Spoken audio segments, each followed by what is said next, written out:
Well, good evening. Welcome along. Sunday night, happy days as it is in the world of all things Sunderland. We're here with the Sunday Bunch tonight. With myself, we got Terry, Dino, and Lee, who's over in Spain.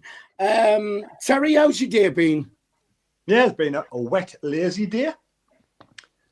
A wet, lazy day. Got soaked and wet in the rain, gone out for a walk. No, hey. Well, never mind. At least you're warm and dry now. That's what we like. Dino, how's your day been? It's been a bit of a wet one. I played football this morning. It was absolutely freezing and it was absolutely soaking. And then I've just slept because I'm absolutely shattered. Oh God, I thought it's been a good Sunday. Me, like, but it sounds all doom and gloom. The only thing what'll cheer me up now is to find out that it's been raining in Spain. Lee, how's your day been? It's been raining in Spain for me. Yes, yes. And I've done out. I've just been watching the football all day. That's about it. Doing bits and bobs around the house, and that's it. No, yeah. Right, Mint. Good.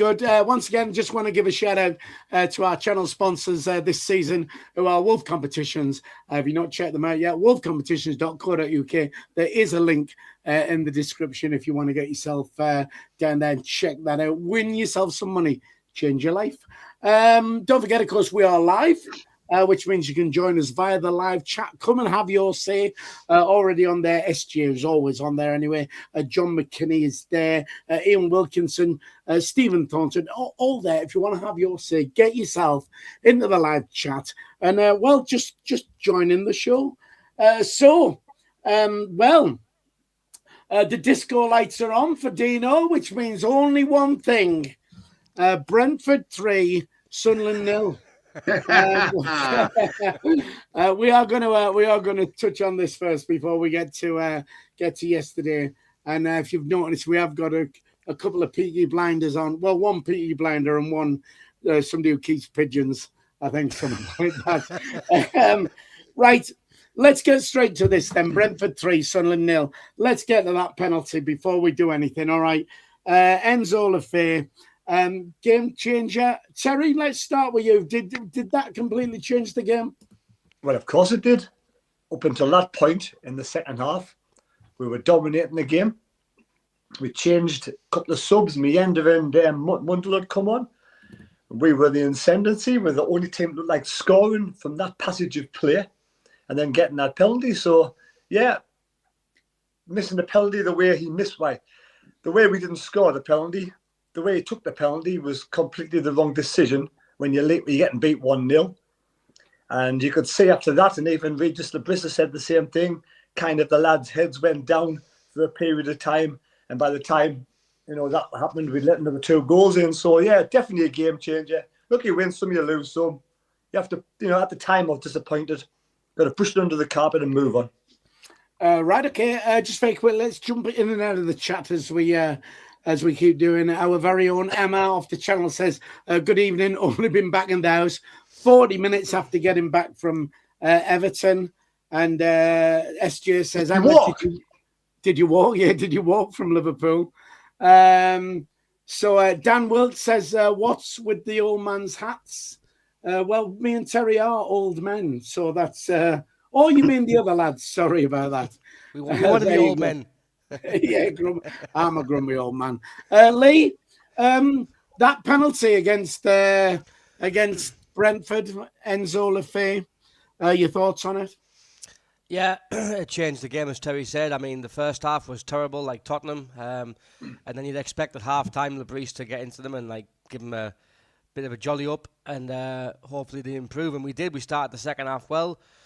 As we said, we made those changes. We got on the front foot, and then I think the way we won the penalty was brilliant as well, because that's the way we've got to play for Brian Brobby. We've got to play into his feet, and if he's got one defender against him, he's easily going to beat him.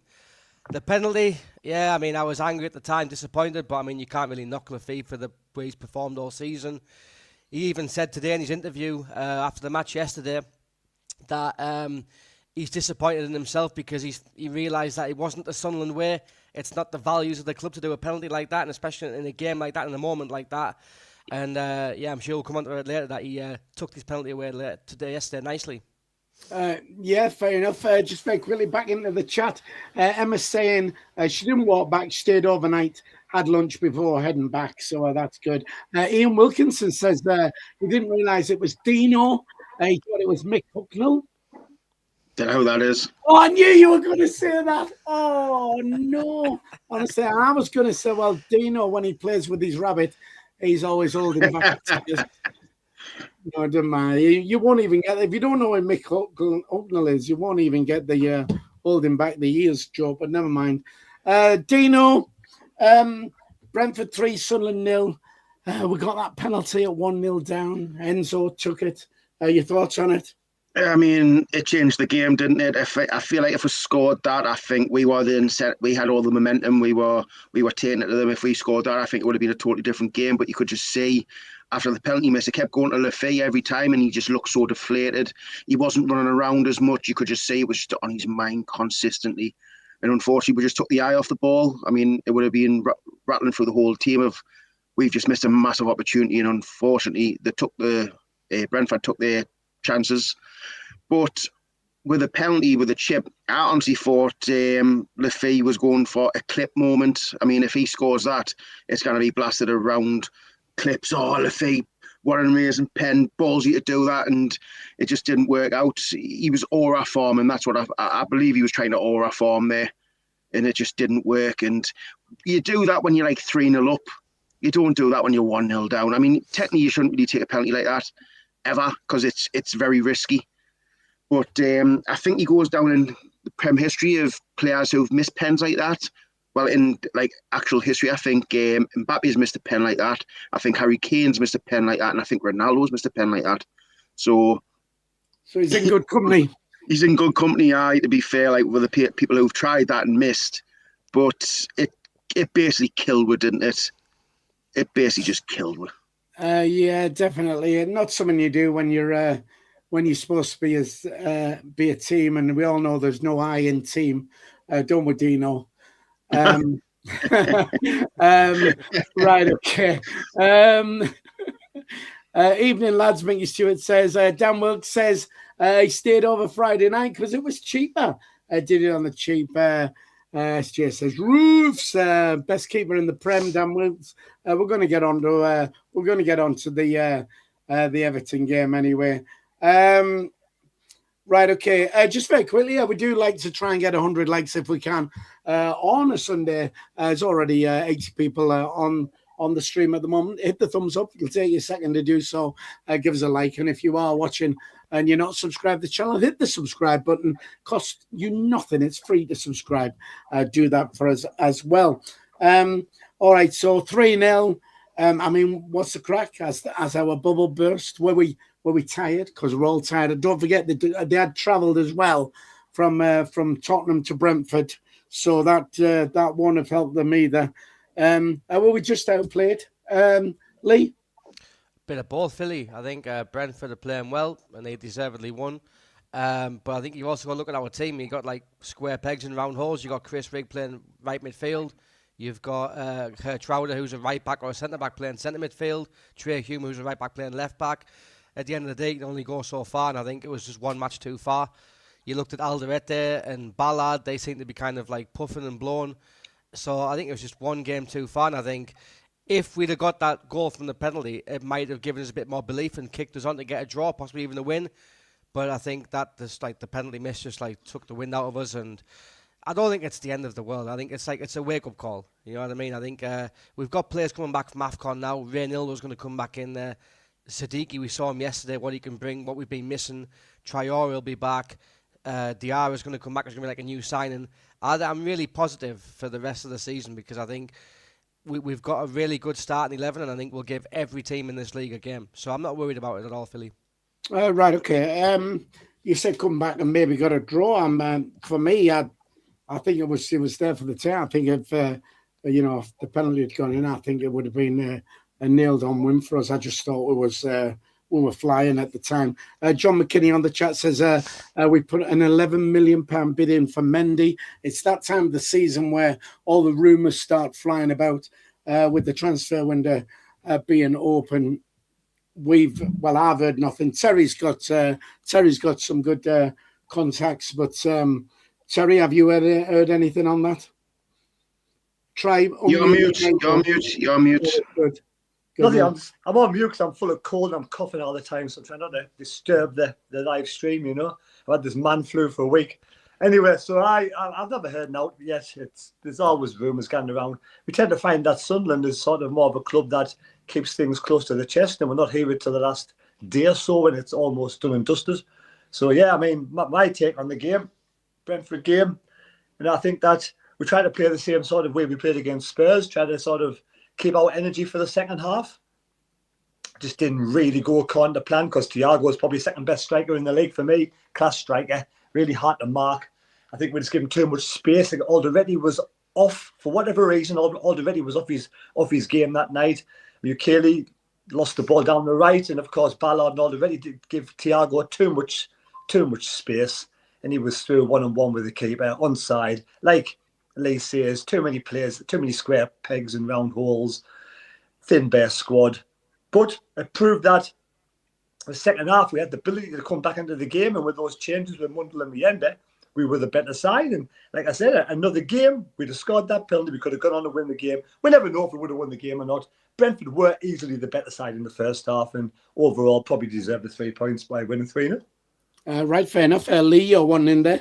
Yeah, no, just on the point of their goal, because like Mukeli lost the ball, didn't in the middle of the pitch, but I don't know if you remember Ballard a couple of weeks ago, one of his interviews, I think it was like before a match with the Premier League, and he was saying the reason why him and Alderweireld have a good partnership is because they're never so far away together. They're always quite close.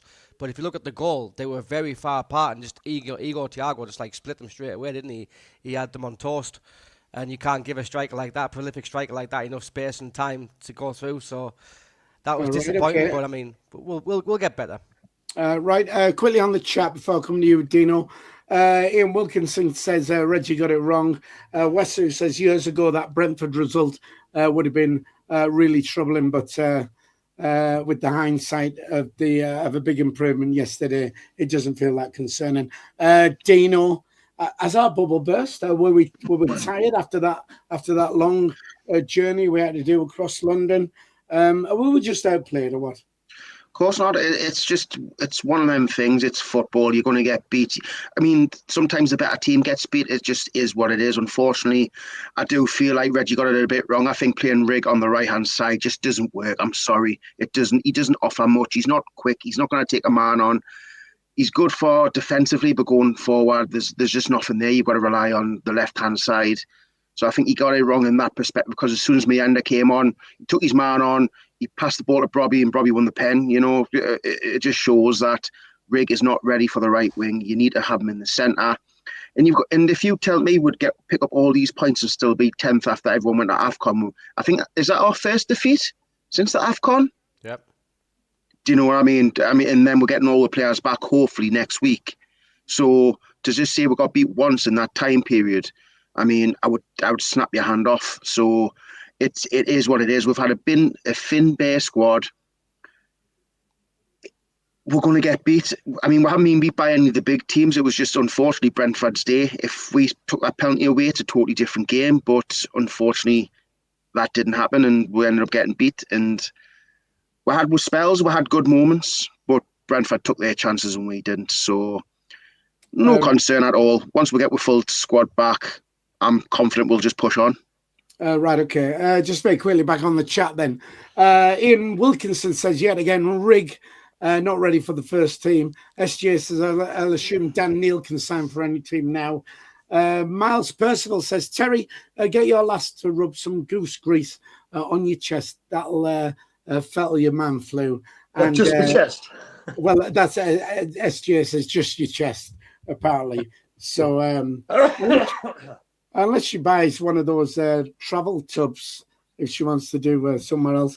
09 going nowhere now, apparently. And Jeff says Sunday Bunch meets Peaky Blinders. Indeed, it does.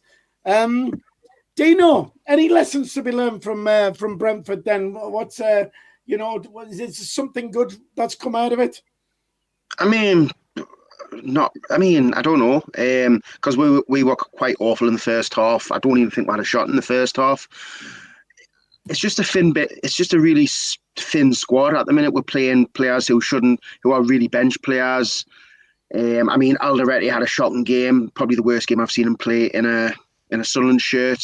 I mean, he actually came off, didn't he? Didn't two centre backs come off for 09 and I can't remember who else came on. It eludes us, but it just shows that's how bad we are playing. For the simple fact, was replaced with two centre backs with another two centre backs. So we're just a bit thin. That's all. I think if we have our full strength squad, it's a different game. It's just caught up with the lads. I think it's the schedule's caught up with the lads, and it was Brentford's day.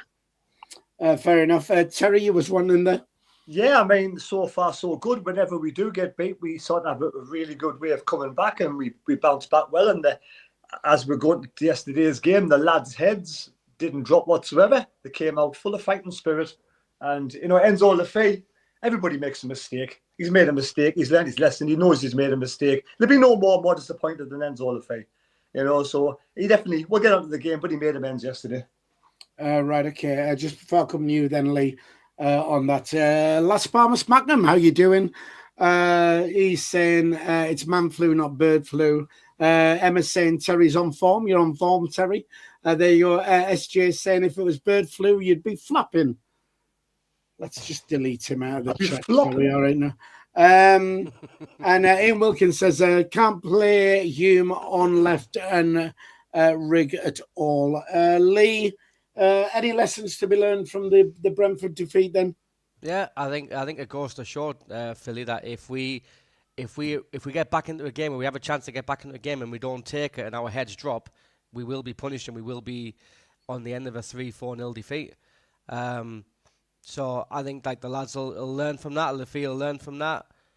Basically, any time we've gone behind in the game, we've always stayed in the game till the end and either fall back to get a draw or even get a win sometimes. So I think that just the lesson to be learned is keep your heads up, do the right thing. Don't do daft things like a Panenka when you're 1-0 down, and just stay in the game because that's how we've got results. I mean, we've only been beaten 5 times this season out of 21 games, which is incredible.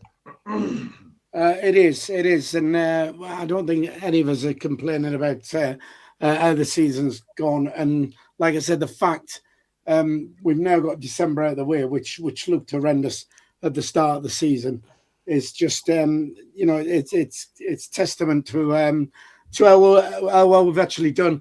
Right, we've got over 100 people now on the stream. We're looking to get 100 likes if we can, which we like to do on a Sunday night. It'll take you a second to just hit the thumbs up, just smash that for us. Let's get that number up. And don't forget, hit the subscribe button if you're not subscribed to the channel. It's free to do that, and both things will help our channel grow. FA Cup third round then. First of all, I'd like to say a massive thank you to the team at Wolf.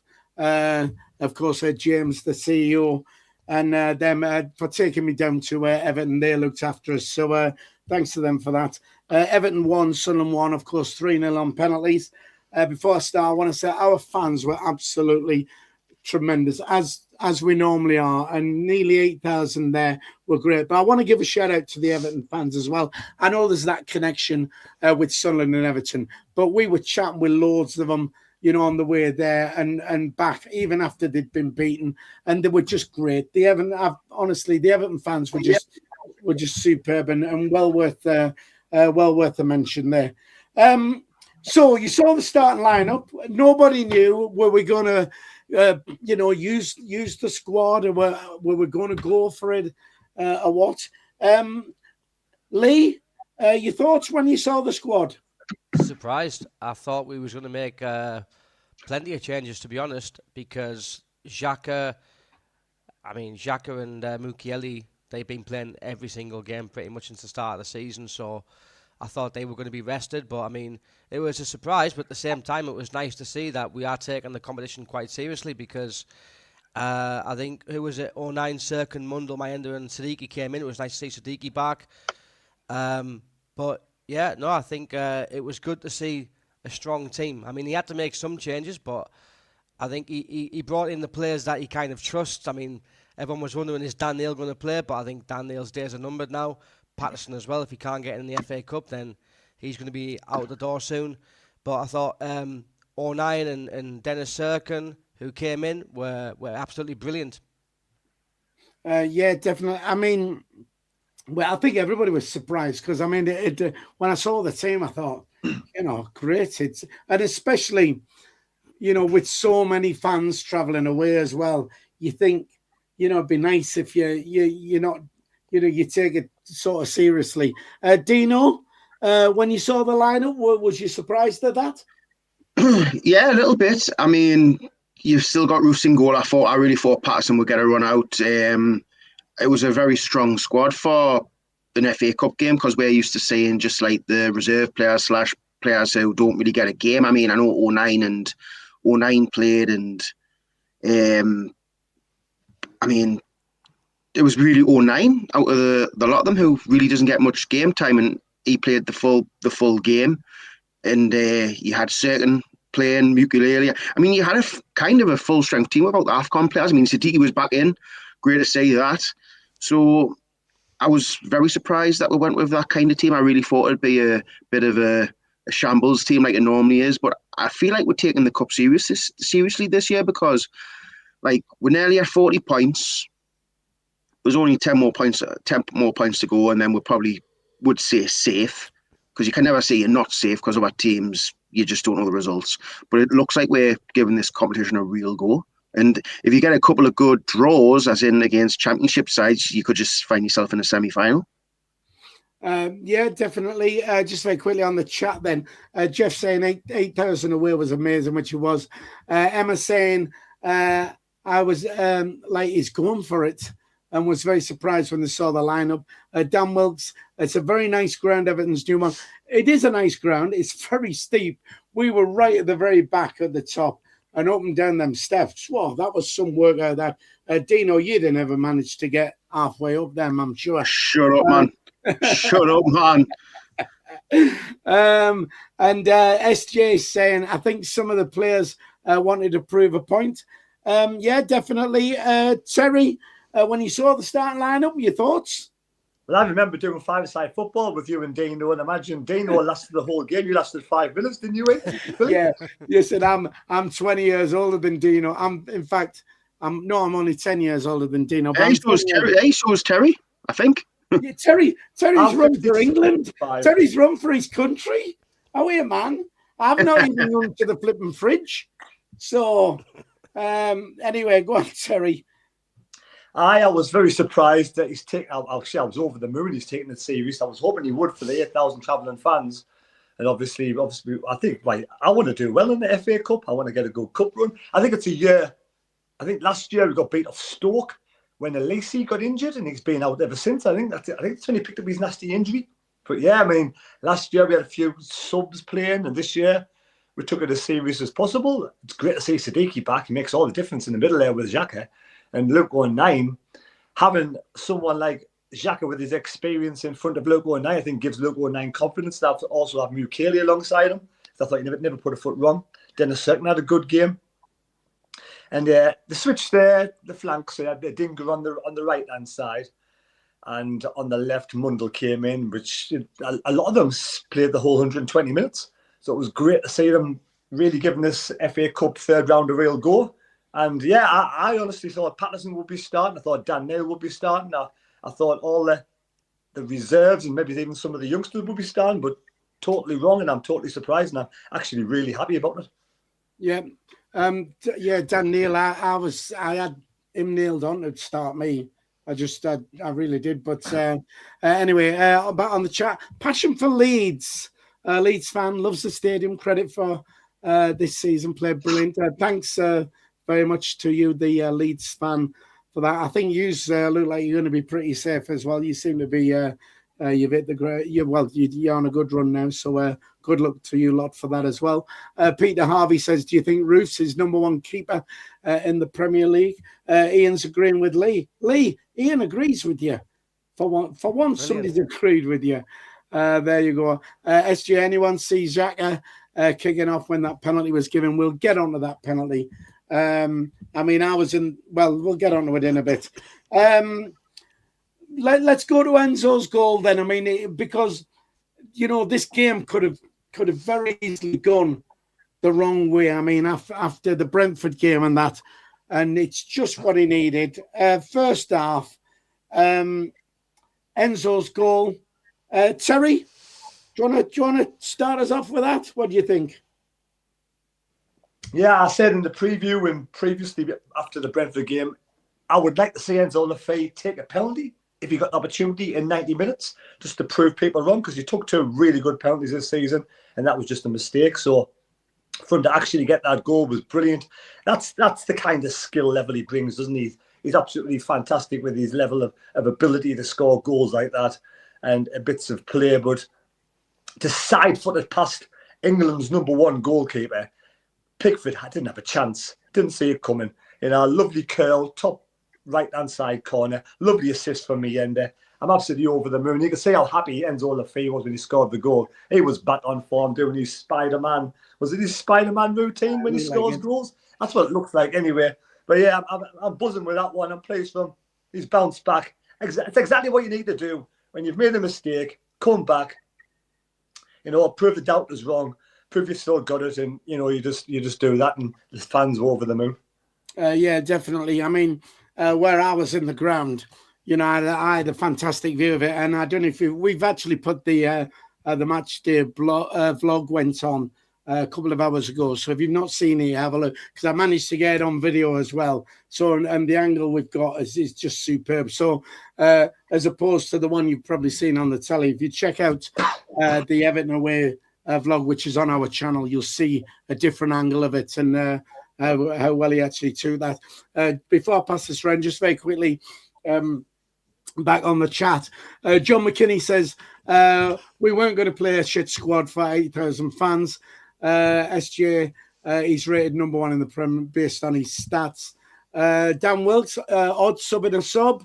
Johnny Cool says he's not convinced with Sirkin.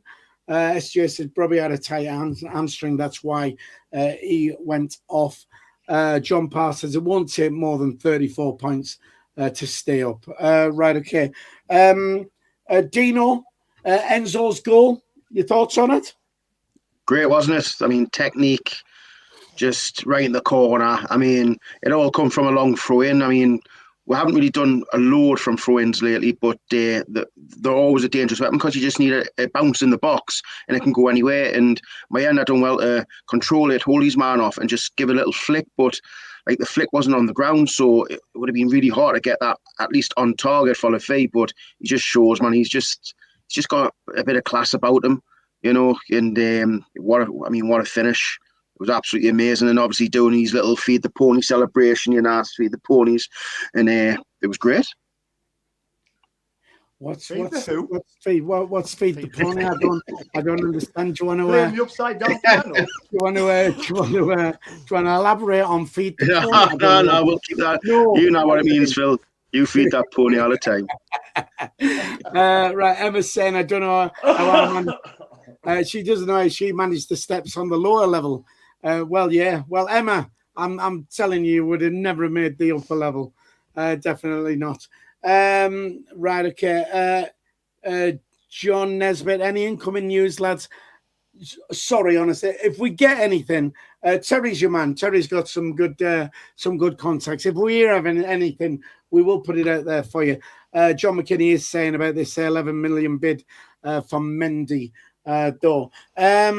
So, Lee, Enzo's goal, over to you. Yeah, I thought it was brilliant, and I think that it was the perfect way to bounce back, and I think he felt the love from the fans. There were a small minority of fans on social media who were saying pathetic things, really, and I thought that the way the fans got behind him, and it was just a perfect moment for him, wasn't it, to have that goal, and it was a good goal as well. As we said, it was a long throw-in. I was surprised that we took the long throw-in because we didn't really have any height on the pitch at the time, because Ballard wasn't playing, Alderete wasn't playing, Mukiele's taking the throw-in.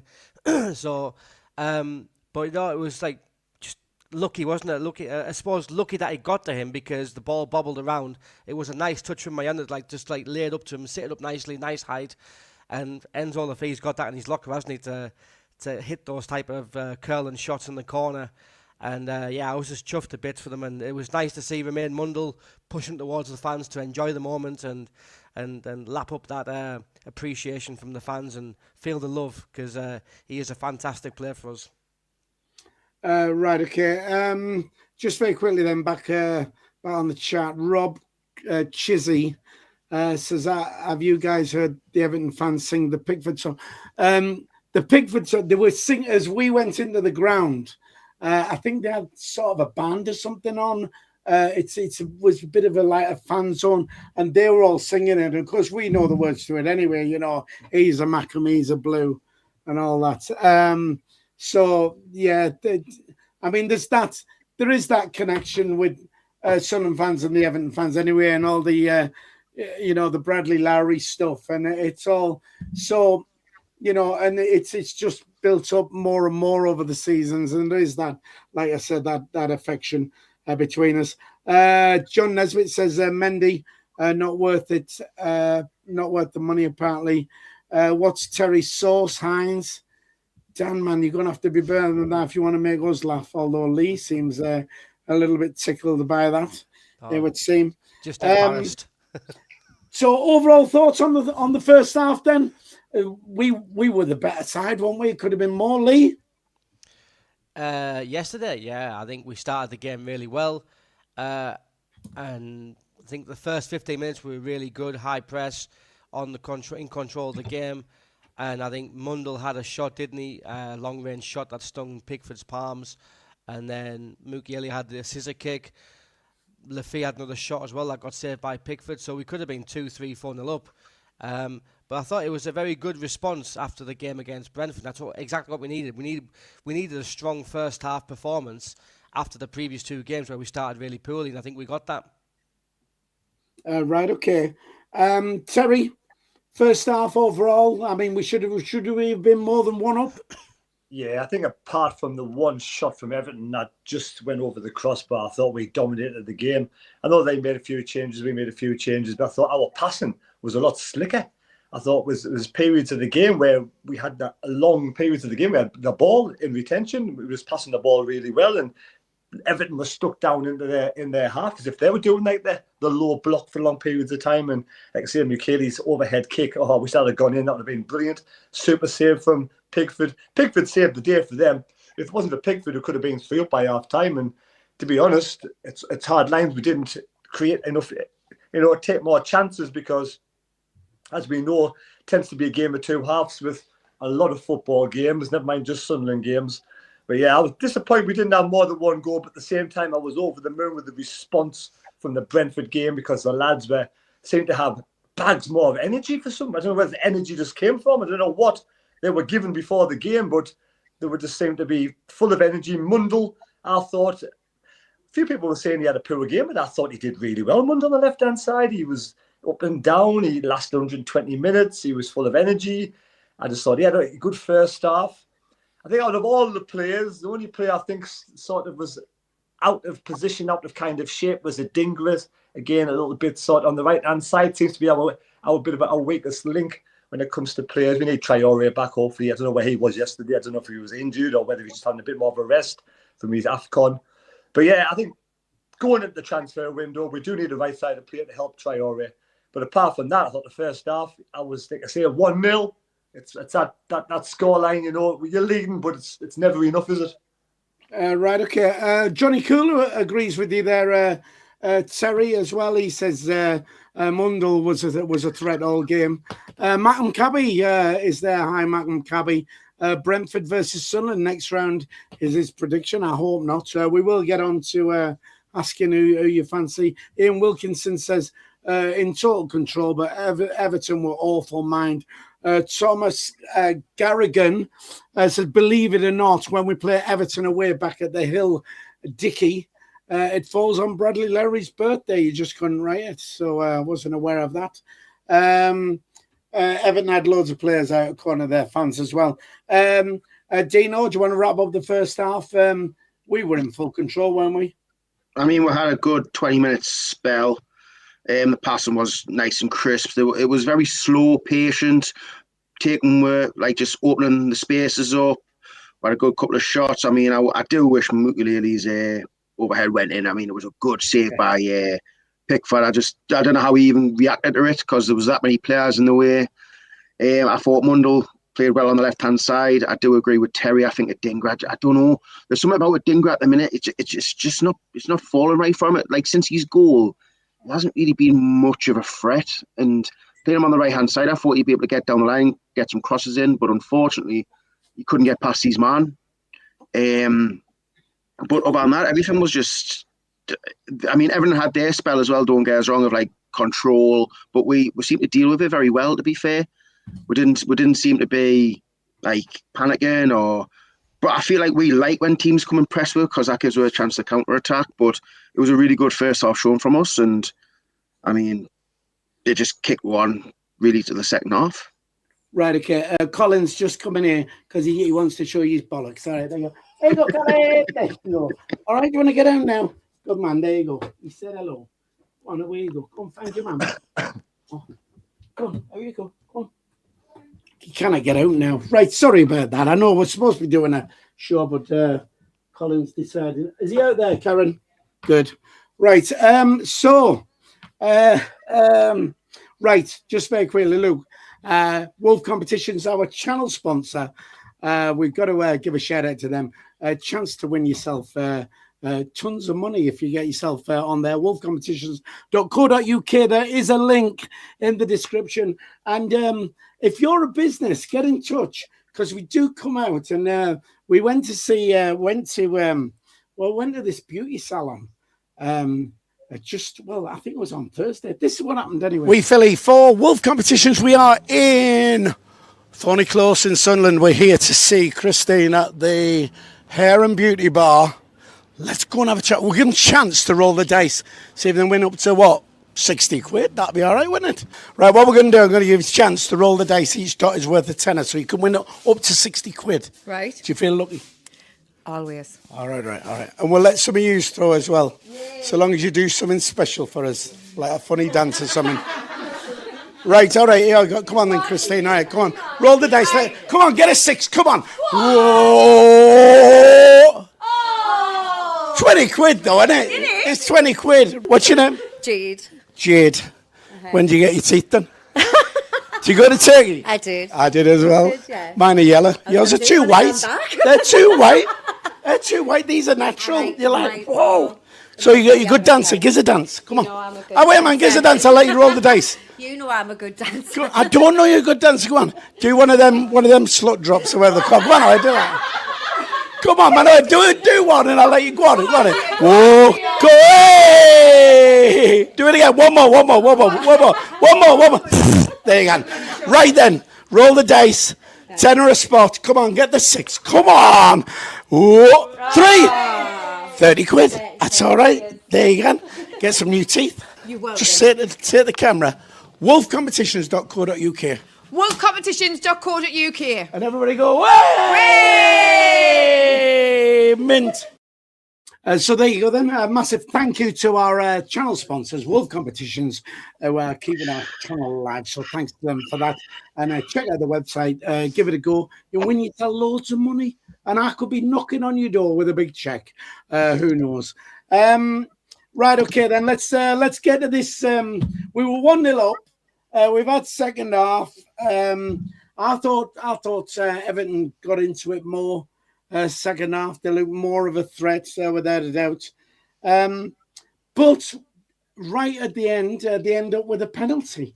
Now, from where I was sat, it didn't look like a penalty. But of course, when you're in the crowd, you can't always tell, can you? Lee, penalty? Yes or no? Definitely not. Wasn't a penalty, and neither was the one before when Beto went down. He was tugging Hume's shirt. Hume was tugging his shirt. But no, it was very soft. It was just like their player Asnu runs into Trey Hume's shoulder, falls over. Possibly the referee was influenced by the decision that he didn't give before, because Hume was involved in both of their penalty shouts, and he didn't give the first one, but he gave the second one. And I was disappointed, actually, Philly, about the second half, because I looked at Everton's bench, and Everton didn't have a bench at all. They were just all young lads. They only had Tierno Barry was their main player to come on, and this Asnu guy who was like a wonder kid who's come from nowhere. But I looked at our bench and I thought we've got a very strong bench there. I'd like us to see kill the game off, but I thought we sat back in the second half, and I think that it was kind of a punishment for us that we didn't kill the game off earlier on, and you can never trust referees, can you, not in this level? Yeah, I was going to get on to the referee anyway, but Terry, Everton penalty, your thoughts on it? Well, I kind of disagree with Lee in the fact that Asnu ran into Hume. Hume clearly ran into Asnu and barged him over. It was a shoulder challenge. For me, it was very harsh. It wasn't a penalty in my eyes, but he did run into the Everton player and give the referee a decision to make, which he didn't need to do that, to be honest. But yeah, it wasn't a penalty for my eyes, but like I said, he had no need to recklessly run in from the edge of the penalty box and dive in the way he was. But at the end of the day, Everton were the better side in the second half. I have to give them some credit. Good young lads there playing. Garner steps up, scores the penalty right on the right-hand side. Hume did go the right way, Roofs did go the right way. But yeah, end of the day, I thought it wasn't a penalty, but we kind of didn't do enough in the second half to keep it at 1-0, even though the Everton didn't create too many chances, but they did create a couple of efforts. I think one just went over the top of the crossbar from one of the young lads. But yeah, like I say, it wasn't a penalty. Right, okay. I mean, for me, Hume was in front of him. So the Everton guy going down was behind him. And I'm thinking... No, the Everton player was further towards the goal than Hume. Hume ran towards the Everton player and knocked him over. Well, yeah. That's why you give the referee can only see it in an instance. And with him running into the player, shoulder barging him over, you're giving the referee a decision to make. And that's the issue. If there'd been VAR, it might have been overturned. But there's no VAR, so you're giving them an opportunity to give a penalty. And referee, as we know, referees, they're not very consistent. So there's always that margin of error that they're going to make. Yeah, I'll come to you just now, Lee. And I mean, me, from where I was as well, I thought it was handball at first. But when I've seen it back on TV, it's gone under the Everton player's arm, really. But it looked like handball at first. And then, I mean, we was then going... VAR will sort this out, and then realise that there was no VAR, as you'll see again if you watch the match day vlog on there. But Lee, you was one in there? No, Terry, you say like Trey Hume runs in and shoulder bars him, but I think he doesn't go, he just runs in. He runs in, and then because... Yeah, but he runs in very sloppily, doesn't he? He doesn't really sort of put a decent challenge in. It's not a shoulder barge, because like a shoulder barge is like really going in with your shoulder. I think that's what he did, didn't he? No, but I think Asnu kind of like is running in the direction. He doesn't see Hume coming in. Hume's running as well, and I think it's just a collision. It's just a collision. I don't think it's a shoulder barge. Yeah, I don't think it's a penalty, but I think Hume didn't have to do that. Right. Okay. Just very quickly, Emma on the chat says never a penalty. Too soft. VAR would have overruled it, which a few people have. Yeah, I don't know. Do you really think VAR would overrule it though? Because 100%. I think sometimes VAR will give it the way the referee's saying. Because I've seen a lot of players this year give penalties away by sort of being a little bit overzealous in the penalty box. The referees give a penalty, and VAR have just said, "Well, it's gone with the referee." Nah, I think VAR all day would have overturned that, no question, myself. But just a matter of opinions, isn't it? Dan Wilkes says Everton lucky no VAR, because that pen would have not been given. And everyone wants no VAR. Give it a rest. That's what Johnny Cool says. Ian Wilkinson, Everton player handles it, bumps in the Hume. I thought it was handball as well. Terry? Yeah, I'm going to say I didn't miss VAR yesterday one bit. Yeah, right, okay. But I thought the game flowed better without it. Right, fair enough. Dino, Everton penalty, yes or no? Stonewall. What? No. No, I mean, it's beyond soft. I mean, Hume's not the strongest. That Asno doesn't look the strongest. He's in between Xhaka and Hume, that the lad who came on, and he puts his shoulder in. It's not like he just absolutely barged into him. He was running beside him, and use his shoulder. At first, I thought it was Xhaka because Xhaka got the yellow card, but I think Xhaka got the yellow card for shouting and screaming at the ref. But Hume, I mean, for me, it's a contact sport. You've got to use your body. You've got to be physical. That's why football's so soft now, because you get fouls and free kicks for the smallest of things. No way was that a pen in a million years. And I honestly think VAR, I feel like the referee forgot VAR was involved, because for me, he gives it. He's probably waiting for the we're gonna check that, but for some reason VAR's not in. Like, it's not in right now, but when it gets to the semi-final and final, I'm sure they'll put it in, because they did that for the Sunderland playoff final. It comes in fifth round. Is it the fifth round? Is it?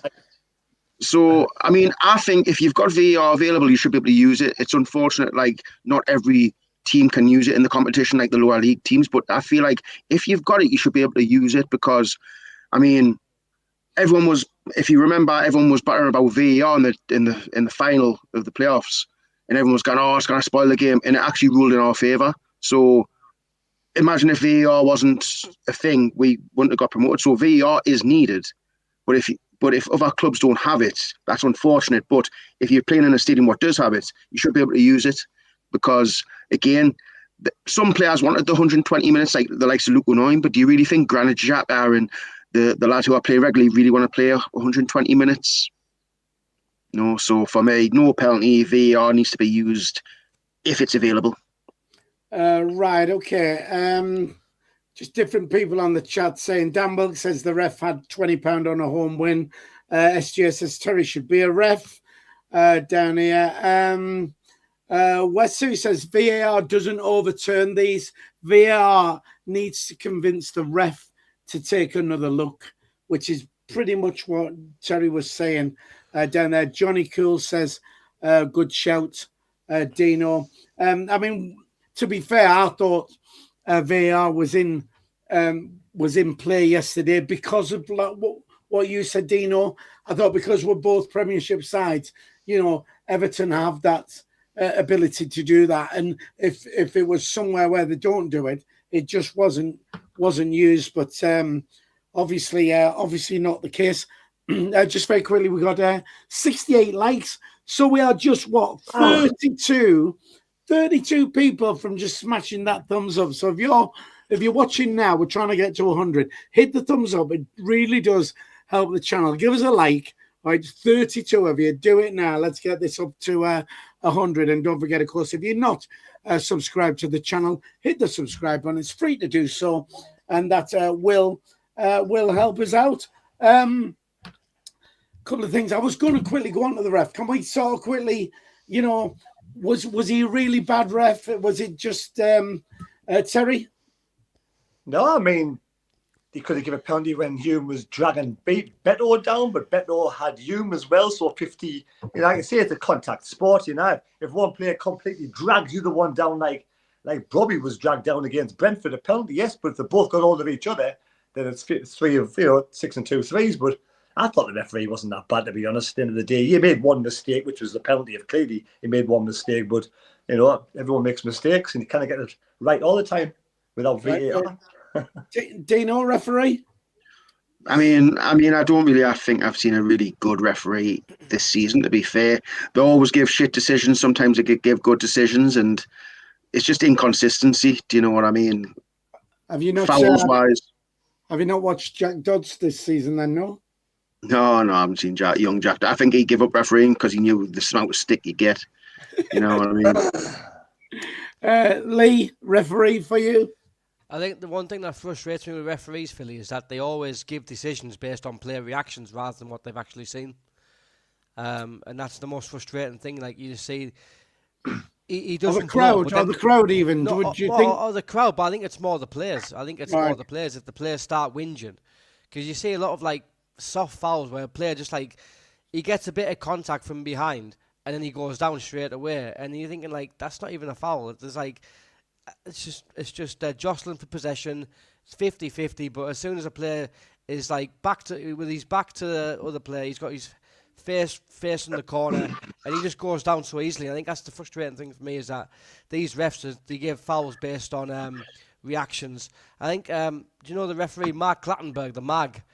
He was on the podcast Under the Cosh, and he was saying that sometimes he knows that he might have got a decision wrong because he didn't see it, but he knows that the players' reactions suggest that something has happened, but he didn't see it. So he actually said that he'll actually give them a decision later in the game to even things up, and I think that's kind of it's kind of cheating. A bit, yeah, kind of. Exactly. Really. Right. Okay. Just very quickly, that I'll bring you in now, Terry. But Liam Brennan says when you have roofs, we're well covered, lads. David says 100% agree with Terry. We got the wrong decision, but the game is better without VAR. Never liked it. Terry, you want in there? Yeah, I just want to say as well, I've noticed a few times this season, other seasons, if a player player's like Mundo's running with the ball and he gets challenged and goes down, then the referee doesn't seem to, say for instance, the referee doesn't blow, but then that player on the ground grabs hold of the ball, then the referee gives a free kick. I've seen that a lot of times lately. I don't know whether or not it's a free kick. The player grabs hold of the ball expecting a free kick, the referee then gives the free kick. I don't know if that's just me. Right, okay. Just very quickly, back on the chat then. Peter Harvey says, FA Cup must change. Only play 90 minutes, then penalties. What do the Sunderland fans say? I say that if it had done that, we'd have been home a little bit earlier than we was. Dino, you're one in there.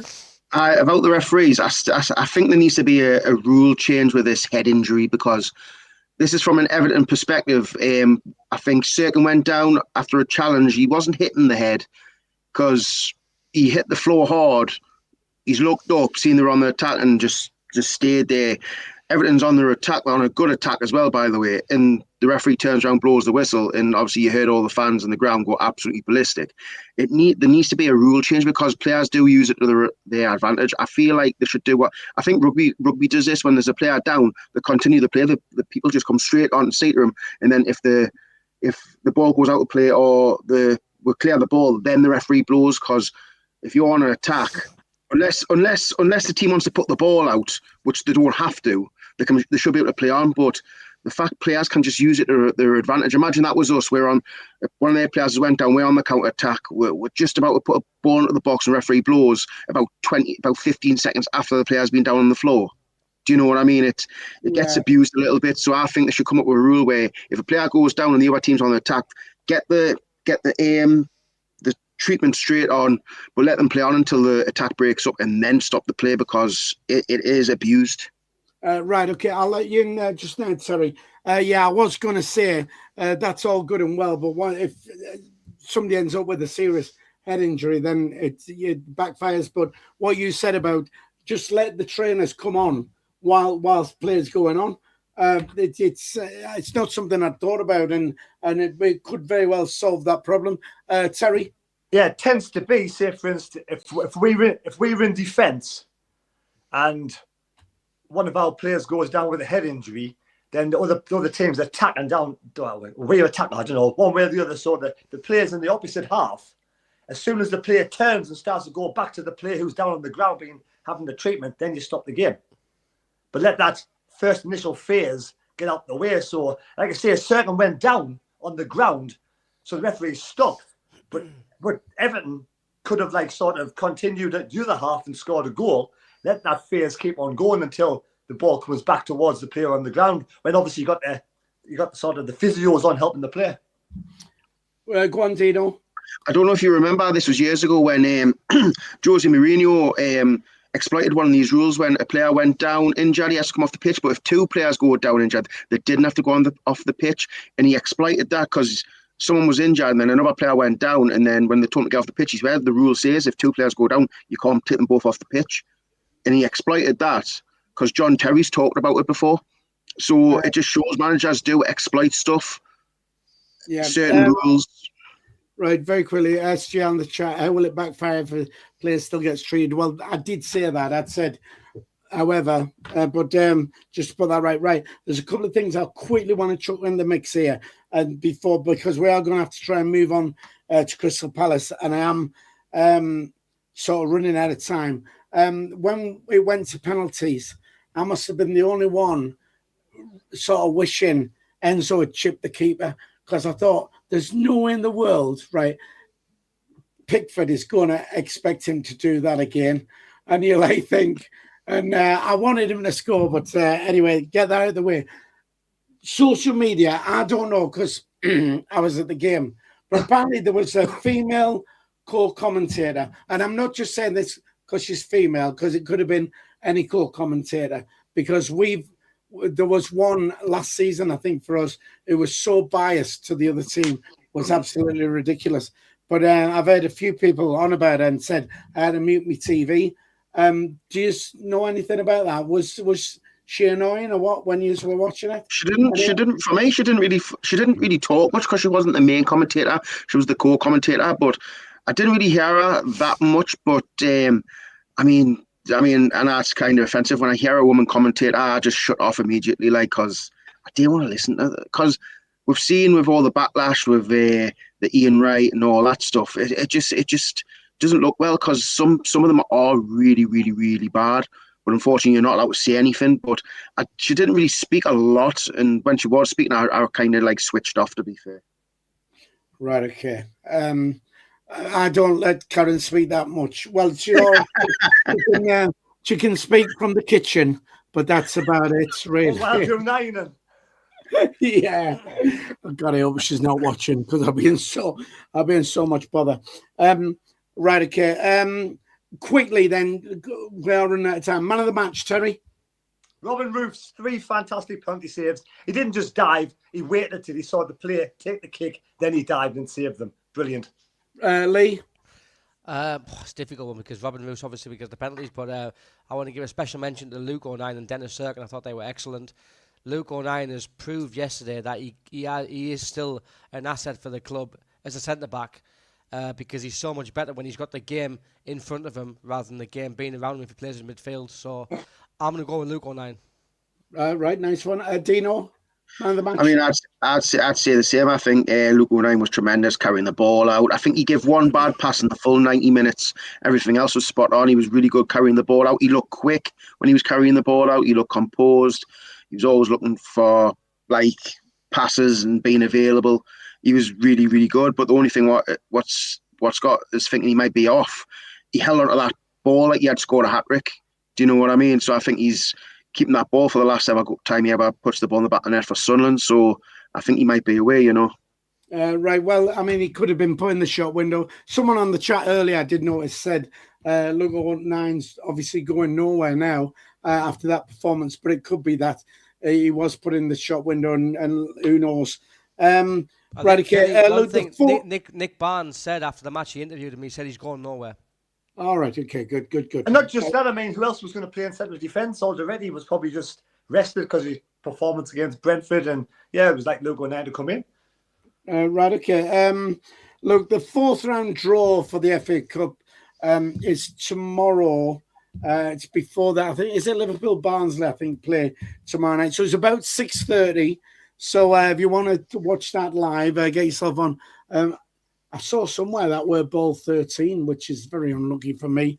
I don't know how true that is, though. I'm going to chuck this around because I must get to Palace. Who do you want in the 4th round, Terry? Macclesfield at home. Right, okay. Lee?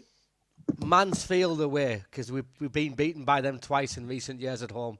So play them away. Right, okay. Dino? Mags at home. Oh, I'm saying Mags away. Myself, that for me, but there we go. Right, Crystal Palace Saturday, 3:00 kickoff. Then we've got to be quick with this.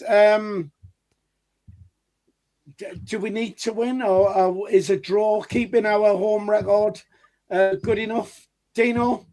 I mean, they've just been beaten off Macclesfield, so they probably put out a weakened team. But I feel like if we beat Palace, keep that unbeaten streak going, we'll have most of the players back, hopefully not injured, because I have seen that Traore is carrying an injury and Ronaldo might be a little bit carrying an injury, and obviously Brian Brobby's a bit tight. But other than that, I think we need to win. Yeah, I think every home game is a must win. I was going to say, is he tight like you, or just you mean he's muscles? Hey, honestly. Hey, man, you won't even put your lights on because of the electricity it uses. Terry, would you take a draw or would you be very disappointed with that? Oh, we're gonna beat Crystal Palace. Don't worry about that. Never mind your draws. Back to winning ways on Saturday. Right, fantastic. I hope you're right. Lee, would you take a draw? We really could do with a win, couldn't we? No, I think every game that we play, we always go looking for the win. Although it may not look like it by the way we play, but I think we always try and go to get there to get 3 points. And home crowd, we've got Renil will be back. Siddiqui played yesterday, he'll be back. I'd expect us to put in a good performance and hopefully get 3 points. Right, okay. Let's get your predictions then. Terry, Sunderland versus Crystal Palace. 2-0 win. 2-0 for Terry. Dino? 1-0 win. 1-0 Sunderland. Lee? I'm going to go for 2-0 like Terry. 2-0 like Terry. So Palace are not going to score with the you lot. I'm going to go 2-1. 2-1. Are you going to put 2-1? I'm going to go 3-0 Sunderland. That's go. what I'm going for. So there you go. So you were wrong, tight Dino. I bet you any money you're putting 2-1. No, Peaky, I'll have me 2-1 bet on, but I'm just, I've worked it out. Every time I predict 2-1, it's never 2-1, so my bet never wins. So I'm predicting 3-0 because I never get the right prediction. So it could be 2-1. So if you're back 2-1 but 3-0 comes out, we'll not be disappointed. No, because I won't be backing. No, because 2-1's what I always bet, so it doesn't matter, does it? So anyway, different people on the chat. Mags at home, they're saying. Home to Macclesfield is another one down there.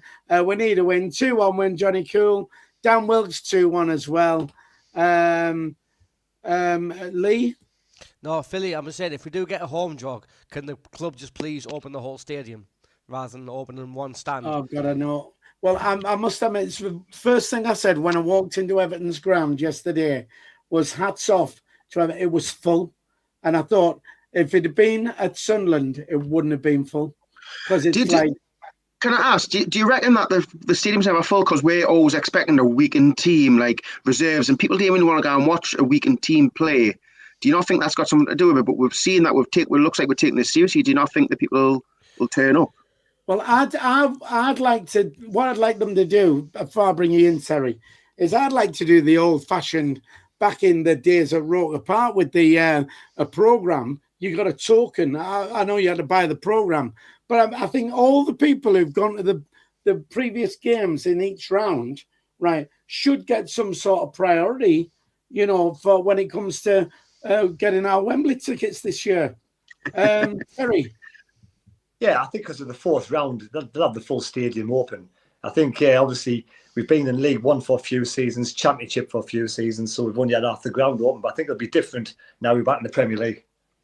Yes, I hope you're right. I don't think so, because when we played in the Carabao Cup, I think it was only about, how many was it, 10, 11,000? Because we got stick for that off the mags, because they were always saying we were 50,000, you were 11. Remember the third round of the FA Cup against Newcastle? The whole stadium was open, so it depends who you play, I suppose. Well, anyway, look, it just about wraps it up. For us, don't forget, we'd like you to give us a like. We are trying to get to 100. There's only 16 more people, 16 of you lot out there, right? Just hit that thumbs up, give us a like, gets us to 100. We're happy. YouTube will be happy. All right, we'll get a little pat on the back. And don't forget to subscribe as well if you haven't already, because that's free to do so. It does just about wrap it up. Terry, would you just like to say bye to everybody? Oh, goodbye, everybody. Oh. My bedtime. Dino. Good night, everybody. Peaky Dino. See you later, boys and girls. Double thumbs up from Peaky Dino. And as always, I'm sure in Spanish, Lee, do you want to sign off for us? Right, Philly, you got to repeat after me, okay? A pasar buena semana. Yes, and I second that. Pasar buena semana. Go on then. So what did he say? I said, have a great week. Oh, fantastic. I knew you did. I was just making sure you was right. Listen, once again, massive thank you to Wolf Competitions for sponsoring our channel. Don't forget, check out their website, wolfcompetitions.co.uk. There is a link in the description. Get yourself on there. Win loads of money, changing people's lives. All right. And Dino, I did see your comment in the private chat. And I seen you smiling at us. I seen you smiling at us. As well. So there you go. Listen, don't forget, please, to like, share, subscribe, tell your pals about the channel, get everybody on board if you would. And if you are a member of our channel, watch for your name in the credits at the end. We'll see you. Thanks very much. Goodbye.